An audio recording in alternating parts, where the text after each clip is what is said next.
ఇంకా నైస్గా ఇంటికి వెళ్తుంటే కియా షోరూమ్ కనిపించింది. అక్కడికి వెళ్ళేసా. ఎందుకంటే కారు కొనుక్కుందామని. వచ్చినాయి కదా మనకి 8,000 వచ్చేసినాయి కదా టమాటాలు అమ్మినాయి. వాటితో ఇక కియా కారు కొనేసాగు బట్టేసి పెట్టిర్రు. అది మనకే ఇక ఒక్కటే రోజుల్లో 8,000 ఎలా సంపాదించాలో నా కళ్ళతో మీకు చూపిస్తాను చూడండి.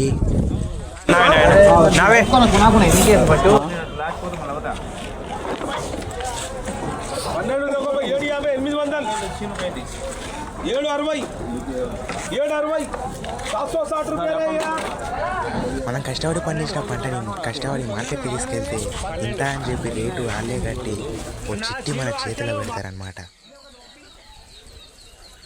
ఈ చిట్టి తర్వాత తదుపరి కార్యక్రమం ఏమిటంటే టమాటాలని తీసుకెళ్ళి వేరే దగ్గర ఖాళీ చేయాలన్నమాట. ఇది ఎంత పెద్ద సాహసం అంటే అసలు చెప్పడం ఎందుకు, చూస్తారు కదా మీరే. 5 గంటలకి వచ్చి దొబ్బించుకుంటే ఇక్కడ 8 అయినా మమ్మల్ని ఎవరు దొబ్బట్లేదు. ఖాళీ చేయడానికి ఎవరు రావట్లేదు.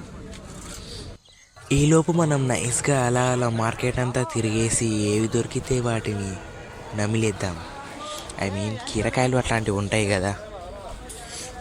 ఒక్క కీరకాయ కోసం మనం చాలా సాహసం చేసామన్నమాట. అది పెద్ద సాహసం అని చెప్పాలి. ఎందుకంటే ఆ సాహసం ఏంటంటే ఆ కీరకాయల సంచుల చుట్టూ చాలా మంది ఉన్నారు, 10 మంది. ఇంకా అందులో అంతమందిలోకించి మనం పోయి తీసుకురావడం అంటే అదొక సాహసం అనే చెప్పాలి.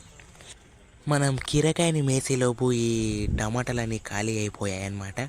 ఇక ఏం లేదు, ఆటో ఎక్కి నైస్గా మనం ఇంటికి దొబ్బేయడమే. ఇంకా నైస్గా ఇంటికి వెళ్తుంటే కియా షోరూమ్ కనిపించింది. అక్కడికి వెళ్ళేసా. ఎందుకంటే కారు కొనుక్కుందామని.